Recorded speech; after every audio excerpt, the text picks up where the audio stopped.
श्री ओम नमः सिद्धेभ्यः।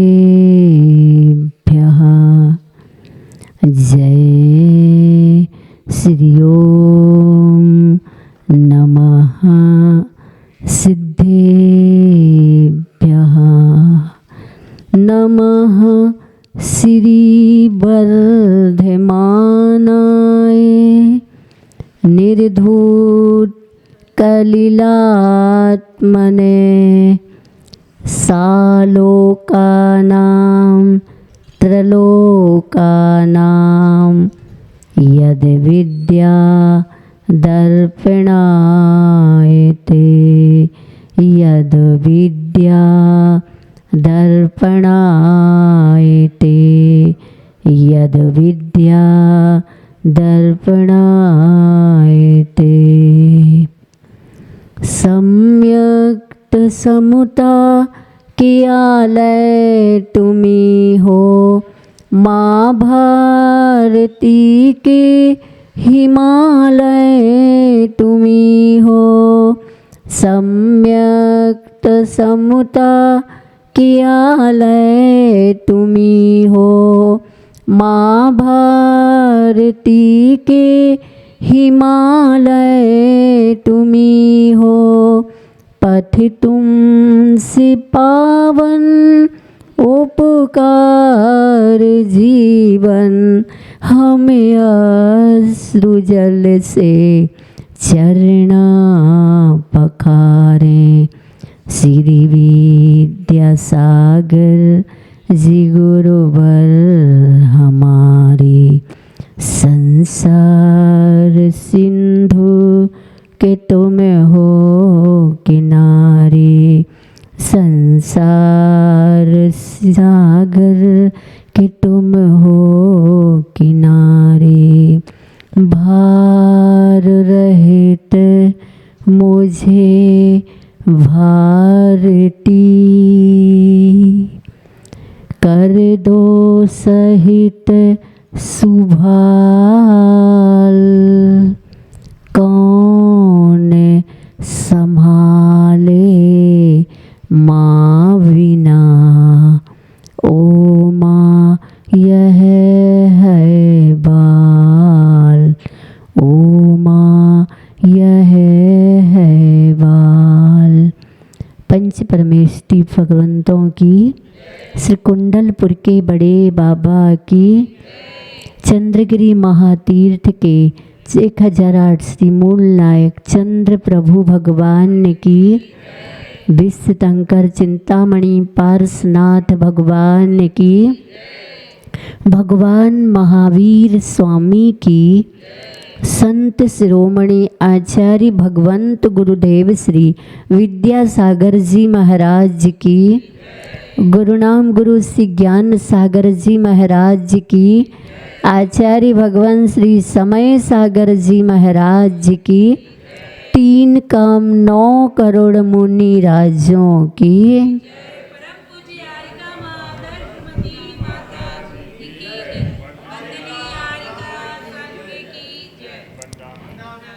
प्यारी प्यारी भव्य आत्माओं, गुरु वैणम भक्ति निर्झर के संदर्भ में परम पूज्य आचार्य भगवंत ने निरंजन शतक, जिसमें भगवान की स्तुति की है, और भगवान की स्तुति करते समय आचार्य जी का कहना है,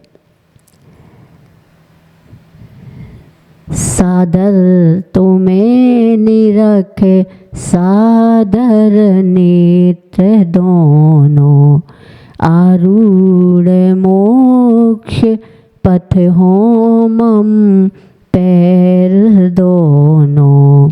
स्वामी तुम्हें निरख सादर नेत्र दोनों, आरूढ़ मोक्ष पथ हो मम पैर दोनों। ले से नाम रसना सिर तो नती से, ले से नाम में रसना सिर तो नती से, यूं अंग अंग हर से तुम संगति से, यूं अंग अंग हर से तुम संगति से। हीस धीस मुझ में बल बोध डालो, हीस धीस मुझ में बल बोध डालो। कारुण्य धाम करुणा सब में दिखा दो, कारुण्य धाम करुणा सब में दिखा दो। देहात्मिका बस विभाजन तो करूँगा, देहात्मिका बस विभाजन तो करूँगा। शीघ्रातिशीघ्र सुख भाजन मैं बनूँगा, शीघ्रातिशीघ्र सुख भाजन मैं बनूँगा। ये स्तुति आशीष जी ने भगवान की स्तुति कैसी करनी चाहिए, तो ऐसी करनी चाहिए। ऐसे शतक अर्थात 100 बसंत तिलका छंद में स्तुति लिखी है और लखी भी है। आशीष जी तो वही कहते थे जो करते थे। उनका अगर जो आज कर नहीं पा रहे हैं, सप्तम गुण स्थान के आगे जा नहीं पा रहे हैं, तो उसको कहते थे कि ये बात आगम में उन लोगों के लिए है जो इस प्रकार से ऊपर उठना चाहते हैं।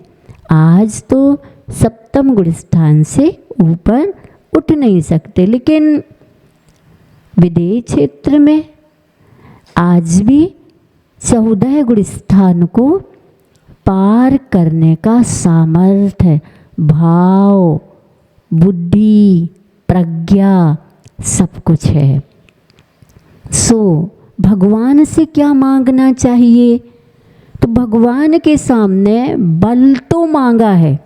क्या मांगा? बल, शक्ति मांगी है, ताकत मांगी। किस लिए? कि पड़ोसी को मजा चखा सकें, कि खुद के शरीर पड़ोसी को मजा चखाएं और आत्मा को मांझ लें। आशीष के तो दूसरे को मजा चखाना चाहता है। अरे तुम्हारे पास तुम्हारा शरीर भी तो पड़ोसी है, उसको भी तो एक बार मजा चखाओ और खुद को मांझ लो। खुद को मांझना है। क्यों मांझना?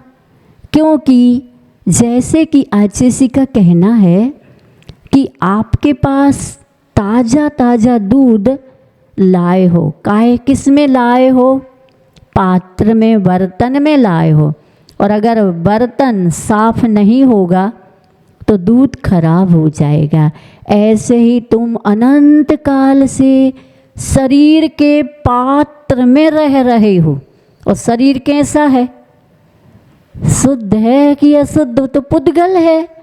वो पुद्गल का जो स्वरूप है, अर्थात पुरना और गलना एक बात, फिर औदारिक शरीर को प्राप्त किया है तो सप्त धातु में होता है। तो ऐसे सप्त धातु में शरीर में यह आत्मा कब तक रह रही है? जब तक आयु कर्म है तब तक के लिए रहना होता है। सो उपयोग योग दोनों राग और देश के कारण क्या हो रहे हैं? धूमिल हो रहे हैं, विकृत हो रहे हैं। इसलिए मांझना है। बिना मांझे कोई मांझी बन नहीं सकता है। सो रत्न करंडक श्रावकाचार चल रहा है और गुरु वर्णम के इस गवाक्ष से एक बार आचार्य जी को किसी कवि लेखक ने कहा कि आपकी कोई पत्रिका नहीं निकलती है क्या? आपके द्वारा कोई पत्रिका नहीं निकलती है। आचार्य जी, हम कवियों का और विद्वानों का भाव है कि आप पत्रिका, आपके द्वारा आशीर्वाद से पत्रिका निकलनी चाहिए जिसमें आपके ही प्रवचन हों, आपकी ही अनेक प्रकार की चर्चाएं हों, ये सब। तो आचार्य ने कहा कि मुझे पत्रिका निकालने की फुर्सत ही नहीं है, समय ही नहीं है। फिर दूसरी बात आचार्य ने कहा कि सुनो, चेतन पत्रिकाएं निकालता हूँ मैं। क्या? चेतन पत्रिकाएं निकालता हूँ और प्रेस में अभी कितनी पत्रिकाएं निकलने के लिए इंतज़ार कर रही हैं, कितनी अनगिनत, कितनी निकल चुकी और कितनी अनगिनत हैं। इस प्रकार से तब उनके मुख से निकला कि आचार्य जी वास्तव में अध्यात्म के जीवंत अखबार हैं। क्या? अध्यात्म के जीवंत अखबार। उनको पढ़ने वाली आँखें चाहिए, उनको पढ़ने वाला मन चाहिए। और आचार्य जी के इस जीवंत अध्यात्म के अखबार को वो ही पढ़ सकता है जिसको आगम और अध्यात्म का ज्ञान होगा। बाकी तो सब रूढ़ी कहते ना, रूढ़ी चलती। हम जैन हैं, हमारे महाराज हैं, हमारे आचार्य जी हैं। और अगर थोड़ा सा बोध प्रज्ञा में बदल जाए तो हाँ, ये हमारे लिए उपादेय हैं, वंदनीय है, इनकी देशना अनुकरणीय है, आचरणीय। क्योंकि हम आत्मा हैं और जब हम आत्मा है तो हमें कल्याण करना चाहिए। और कल्याण कहाँ होगा? तो इनके ही चरण में होगा। भगवान कुछ बोलते नहीं हैं। भगवान क्यों बने, कैसे बने, ये कौन बोलता है? गुरु बोलते हैं। इसलिए जो बोलता है हमारा मन वही लगता है कि नहीं? जो नहीं बोलता मौन से बैठ जाए, मौन में बैठ रहा है। हम इतने तो समझदार हैं नहीं कि उनका मौन मुखरित हो और हमें सुनाई पड़ जाए। इसलिए आचार्य कहते हैं चर्म की आँखों से नहीं, ज्ञान चक्षु से, विवेक चक्षु से और मन की आँखों से देखो और पढ़ो।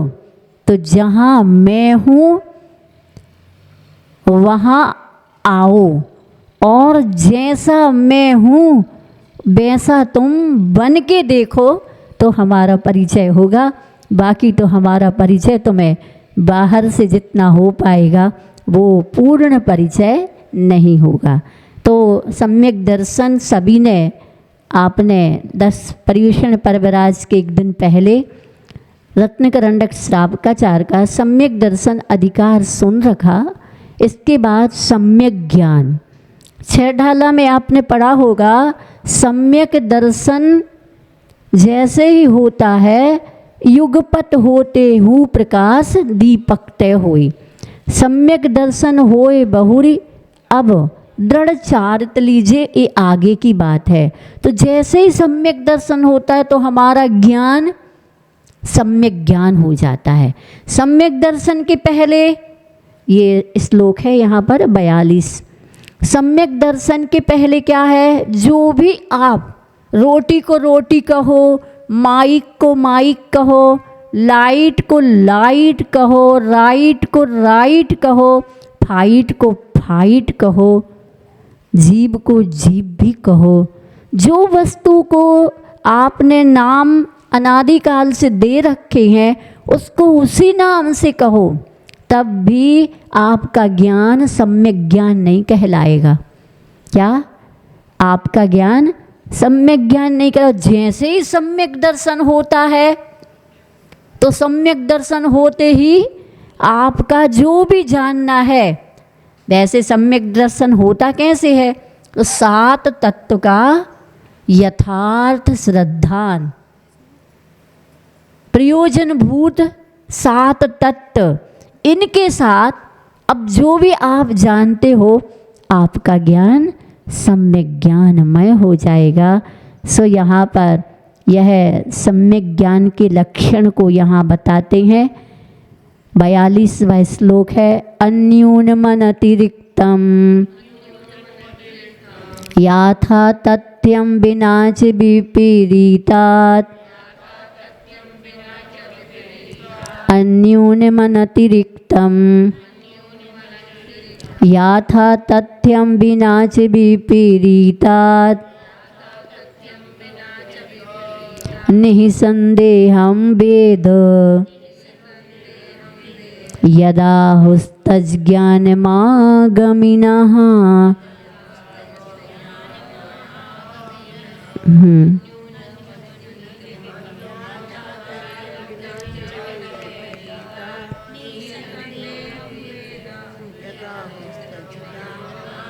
निःसंदेहं वेद, हाँ, यदा हुस्तज्ज्ञानमागमिना, अन्यूनम अनतिरिक्तम याथा तथ्यम विनाच विपरीतात्, निःसंदेहं वेद यत आहु तज्ज्ञानम आगमिनः।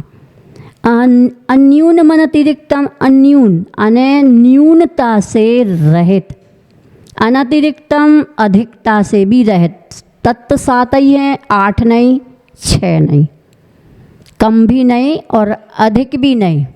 तो यह अन्यून अनतिरिक्तम याथा तथ्यम, अर्थात जैसा का तैसा, वस्तु का जो स्वरूप है वैसा ही। हाँ, अगर बहिरात्मा, अंतरात्मा और परमात्मा, ये जीव के 3 भेद हैं। बहिरात्मा की सोच, अंतरात्मा की सोच और परमात्मा तो बिल्कुल सोच से ऊपर उठ गए हैं, केवल ज्ञानमय हो चुके हैं और द्रव्य कर्म, भाव कर्म और 9 कर्म से अतीत सिद्ध भगवान और 1.5 कर्म घातिया और अघातिया। द्रव्य कर्म के 2 भेद होते हैं, उनमें से 1.5 निकल गया, एक घातिया पूरा और भाव कर्म पूरा। अब अघातिया आधा और 9 कर्म 13वें 14वें गुणस्थान, 13वें गुणस्थान सकल परमात्मा। हाँ, अब ये जो स्वरूप है 84 लाख योनियाँ और 4 गतियों के हिसाब से, ये 2 इंद्रिय जीव, 1 इंद्रिय जीव, 3 इंद्रिय जीव, ये 4 इंद्रिय जीव, संगी और असंगी पंचेंद्रिय जीव, मनुष्य गति का जीव, ये देव गति के जीव, ये त्रयंच गति के जीव और नरक गति के जीव। इस प्रकार से जीव की व्याख्या नयों के अधीन हो जाएगी। शुद्ध नय और अशुद्ध नय, निश्चय नय और व्यवहार नय। और तत्वार्थ सूत्र का प्रथम अध्याय का अंतिम सूत्र नैगम संग्रह व्यवहार रज सूत्र समाभिरूढ़ई बंभुता नयाहा। पर जीव तो जीव है। क्या किसी ने कहा कि ज्ञान दर्शन के स्थान पर अगर जीव का लक्षण केवल ज्ञान बना देते तो क्या दोष आता? केवल ज्ञान सब जीवों में नहीं है, अभव्य के तो होना ही नहीं है। इसलिए ज्ञान और दर्शन निगोदिया में भी कुमति कुश्रुत ज्ञान होता है, भले ही बहुत अक्षर के अनंत में भाग होता, लेकिन है ज्ञान का अभाव नहीं है। सो यह लक्षण व्याप्ति, अतिव्याप्ति और अव्याप्ति दोष से, अव्याप्ति, अतिव्याप्ति और असंभव दोष से रहित लक्षण है।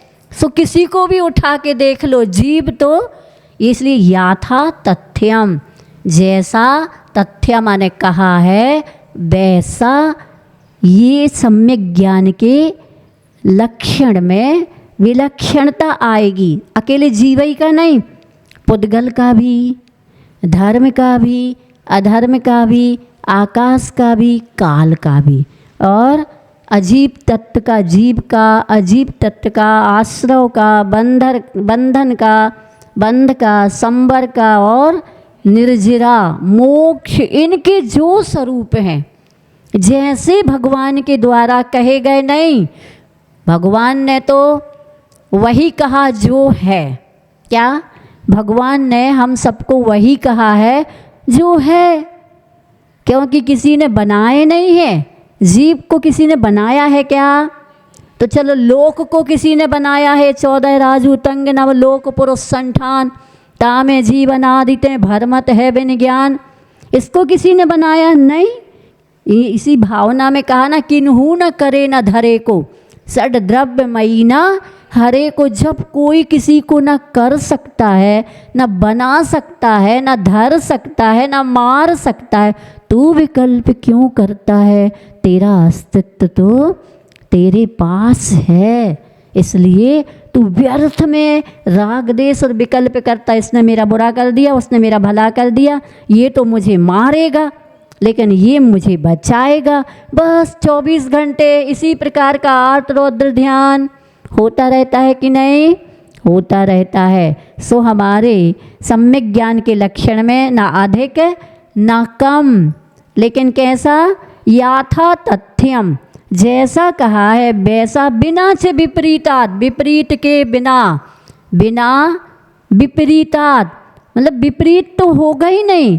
ये विपरीतता सम्यक दर्शन के अभाव में मिथ्या ज्ञान के कारण है। देह जीव को एक गिने, ये विपरीतता है कि नहीं? शरीर और आत्मा को एक गिन रहा है। मैं मर गया, अरे तू मर गया है क्या? मैं जी गया, आज मेरा बर्थडे है, या आज मेरे दादाजी का बर्थडे नहीं, पुण्यतिथि है। ये सब क्या है? किसका जन्म और किसका? तो व्यवहार में ये भी ठीक है। क्या व्यवहार है ये? अगर व्यवहार नहीं चलाओगे तो आचार्य जी का कहना निश्चय कहाँ से पाओगे?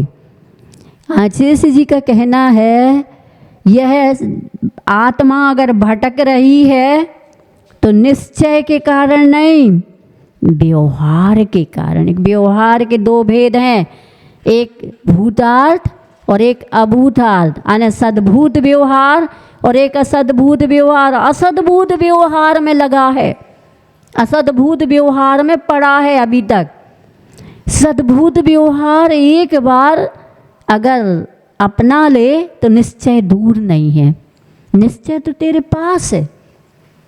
कहाँ है आत्मा? कहाँ है? खोज रहा वन में, जंगल में, शास्त्रों में, गुरुओं के देशना में। इन गुरु की देशना मिली, आत्मा तो तेरे ही पास है, लेकिन तेरा व्यवहार गड़बड़ होने से तुम्हें आत्मा की पहचान नहीं हो पा रही। क्योंकि तूने क्या किया है?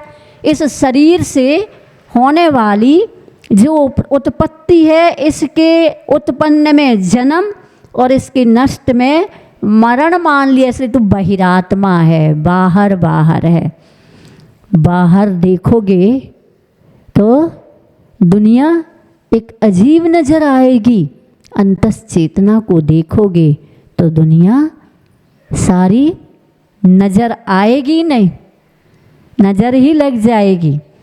इसलिए अन्यूनम अनतिरिक्तम याता तथ्यम बिना च विपरीतात्, विपरीतता के बिना निसंदेहम, संदेह से रहित, संशय से रहित। मैं आत्मा हूँ कि नहीं हूँ, मैं आत्मा हूँ कि नहीं हूँ? भगवान ने कहा तो है, और भगवान की वाणी को आचार्यों से भी सुनने मिला है। इन मैं आत्मा हूँ कि नहीं? मुझे तो जो दिखता है वो दिख रहा, वो ही मैं मानूंगा। आत्मा कहाँ देखो? अगर तुमने आत्मा देखी हो तो हाथ में रख के बता दो। आत्मा हाथ में दिखा के बता सकते हो? नहीं। चलो तुम्हारा सिर दर्द होता है, हाथ में रख के बताओ। सिर दर्द को हाथ में जब तुम नहीं रख के बता सकते और महसूस कर रहे हो और विश्वास है, डॉक्टर भी कहता हाँ इनका नाड़ी देखने से पता चलता है कि इनको बहुत सिर दर्द है। तो जब तुम अपनी संवेदना को, दर्द को हाथ में रख कर नहीं बता सकते तो आत्मा अरूपी है, अमूर्तिक है, उसको भी आप हाथ में नहीं रख के दिखा सकते। प्रत्यक्ष दर्शियों ने अपने आप को महसूस किया है, संवेदना, उस संवेदनशील चेतना का संवेदन किया है, शुद्ध संवेदन किया है। कब? जब वो द्रव्य कर्म, भाव कर्म और नो कर्म से अतीत होकर 13वें गुण स्थान में भी नहीं, 14वें गुण स्थान में भी नहीं, प्राणों से अतिक्रांत होने पर ज्ञान चेतना की अनुभूति वहाँ होती है। आगे निसंदेहम अर्थात संदेह से रहित, या और कैसा है? वेद अर्थात जानता है। किसको? ना अधिक ना कम, जैसा है वैसा, बिना विपरीतता के, निस्संदेह निसंदेह से रहित होकर जानता है। किसको जानेगा? 7 तत्व और 6 द्रव्य, 9 पदार्थ, 5 अस्तिकाय, और इनको जानने के साथ साथ आत्मा को उपादेयभूत रूप जानता है। उसको कहा है यद, जो ज्ञान, आहु कहा है ज्ञानम, ज्ञान किस सम्यक ज्ञान, किसने कहा? आगमिनः, आगम के जानकार ने कहा है। ऐरे गहरे नत्थु खेरों के कहने से नहीं, जो आगम के जानकार हैं, जानकार ही नहीं, भाव भासना में आगम का अभ्यास और विश्वास जिनकी रग रग में समाया है, उनसे पूछो तुमने क्या? केवल ज्ञानी ने कहा वही तो आगमी नहा, आगम के जानकार आचार्य भगवंतों ने। इस प्रकार से यह सम्यक ज्ञान का लक्षण आगामीना अर्थात गणधर या श्रुत केवली ने सम्यक ज्ञानम आहु से जो जाना है उसे सम्यक ज्ञान कहती। समझ में आया कि जैसा है वैसा, न कम न अधिक न विपरीत और ना ही संशय से युक्त, रहित, संशय से रहित जानने वाले गणधर आगम के स्वामी हैं। उनने जो कहा है उसे सम्यक ज्ञान कहा है। आगे अब सम्यक ज्ञान में 4 अनुयोग गर्भित हैं। प्रथमानुयोग, करणानुयोग, चरणानुयोग और द्रव्यानुयोग। प्रथमानुयोग क्या पढ़ना? आज ऐसी कहते लोगों की धारणा है प्रथमानुयोग में है क्या? कथाएं और कहानी। अरे कथाएं और कहानी भी प्रथमानुयोग में है, जो संवेग और निर्वेदनी। ऐसी कथाओं को प्राथमिक भूमिका में करोगे तो क्या होगा? अरे पुण्य और पाप सब कुछ आपके जीवन में घटित होने वाला है, घट रहा है। ये पुण्य और पाप कैसे घट रहे? देखो उनके जीवन में भी तो घटा था। देखो राम जी तो बलभद्र होने के बाद भी क्या उनने सब कुछ पाया, लेकिन पाप ने उनके भी वनवास। लेख कर्म न टले लाख जतन ही भले, सुबह राम को राज तिलक था पर वनवास चले लेख कर्म न टले। जो कर्म लिखा के आए हैं, करके आए हैं, वो लेख उसी के अनुसार तुम्हें मिलेगा। ये तुम्हारा जो निमित्ताधीन दृष्टि बनाते ना, पड़ोसी हमारा बैरी है, दुश्मन है, हमारे ही घर का हमारा भाई हमारा बैरी है, शत्रु है, हमारे ही घर की देवरानी जिठानियाँ या हमारे ही रिश्तेदार हमारे साथ अच्छा नहीं करते। मिथ्या दृष्टि की सोच हो सकती है, इन सम्यक दृष्टि की सोच तो भाई किसी का कोई दोष नहीं है, मेरे ही किए का ये सब कुछ फल चरितार्थ हो रहा। क्या करता है? उठक बैठक लगाता है, फिर क्या रोना धोना करता है, क्या भगवान से शिकायत करता है हम आपकी इतनी पूजा करते, सब तो एक भी पूजन नहीं करते, मैं तो 2-2 3-3 पूजन करता हूँ, कोई तो एक दिन भी अभिषेक करने नहीं आता, हम तो रोज अभिषेक करने आते, फिर भी आपकी दृष्टि तो देखो। बरसों में जो 1-8 बार आता उसको तो माला माल कर देते हो, जो रोज रोज आता वो तो ज्यों का त्यों फटे ही हाल है। भगवान से शिकायत कौन कर सकता है? अज्ञानी मिथ्या दृष्टि ही कर सकता है। सम्यक दृष्टि को भले 2 शब्दों का ज्ञान हुआ हो, लेकिन वो शिकायत नहीं करेगा, बस इतना ही जानता है कि मुझे वही मिल रहा है जो मैं करके आया हूँ। आचार्य जी कहते हैं जब ये एहसास हो जाता है, विश्वास हो जाता है, तो वहाँ पर अब निर्णय होता है किसका? अब मुझे ऐसे भाव नहीं करना है, ऐसे कर्म नहीं करना जिससे अब पुनः मुझे नरक और निगोदों में और त्रियंचों में और मनुष्यों में भी, मनुष्य तो बहुत हैं लेकिन जिनने जैन कुल में जन्म नहीं लिया, एक बात, मनुष्य जैन भी बहुत हैं लेकिन जिन्होंने जैनत्व को नहीं पहचाना, दूसरी बात जैनत्व को पहचानने के बाद गुरु भी मिलते नहीं है, लेकिन मिल गए और गुरु की शरण में उन्होंने अगर अपने आप को धोने का, अपने आप को पाने का प्रयास नहीं किया तो कुल भी ये व्यर्थ हो जाएगा। इसलिए बर्थडे मनाने वाले आचार्य जी कहते हैं 1-1 वर्ष को व्यर्थ करके व्यर्थ डे मना रहे हो। फिर पुनः आया है नया वर्ष, उसको भी क्या कर दोगे? उसी में वही रोटी, वही साग, वही भाजी, वही मेरा, वही तेरा, इसका उसका, इसका उसका तो कुछ है ही नहीं। इस प्रकार की राग देश में तो प्रथमान योग हमें बहुत संबल देता है, बल देता है, साहस देता है। बोधि समाधि निधान कहने जा रहा है। प्रथमान योग मर्था ख्यानम चरितम पुराणमपि पुण्यम। प्रथमान योग मर्था ख्यानम चरितम पुराणमपि पुण्यम। बोधि समाधि निधानम बोधति बोधः समीचीनः।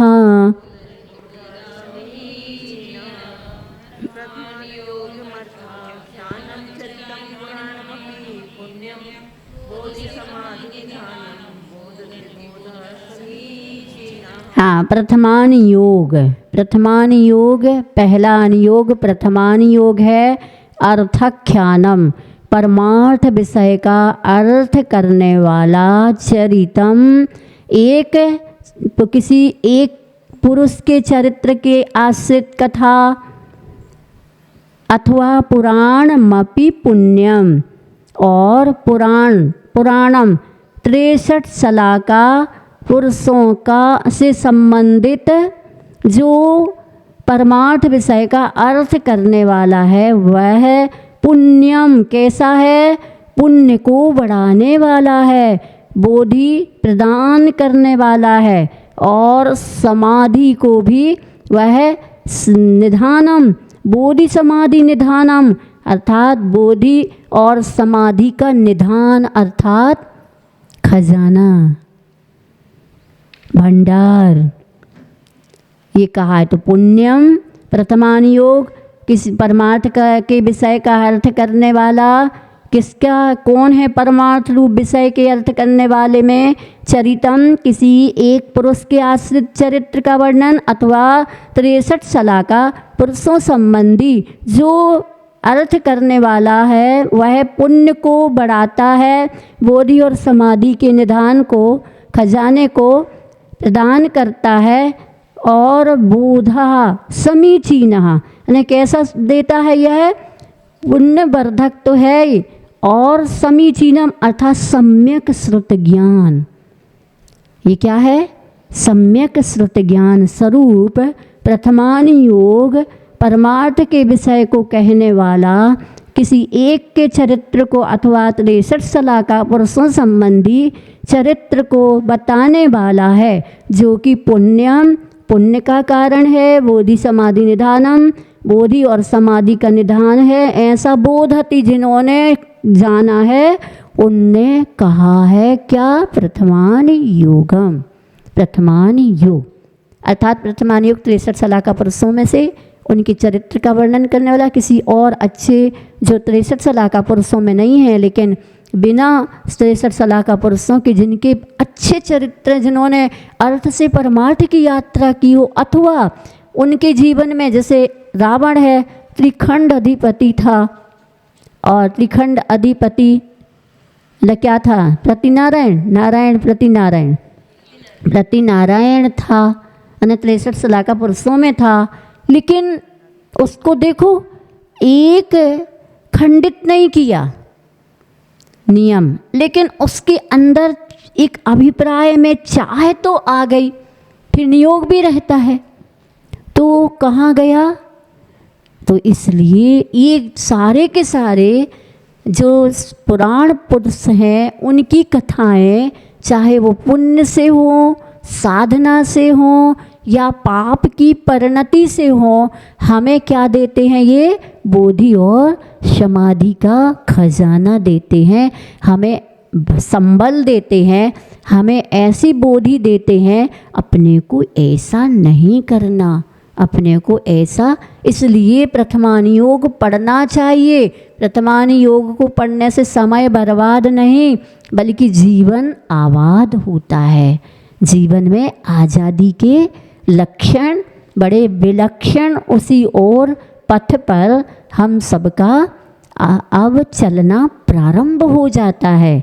इस प्रकार से यह प्रथमानी योग का लक्षण सम्यक ज्ञान रूप हुआ। आचार्य भगवंत गुरुदेव श्री विद्यासागर जी महाराज की, गुरुनाम गुरु श्री ज्ञान सागर जी महाराज की, आचार्य भगवान श्री समय सागर जी महाराज की, 3 कम 9 करोड़ मुनि राज्यों की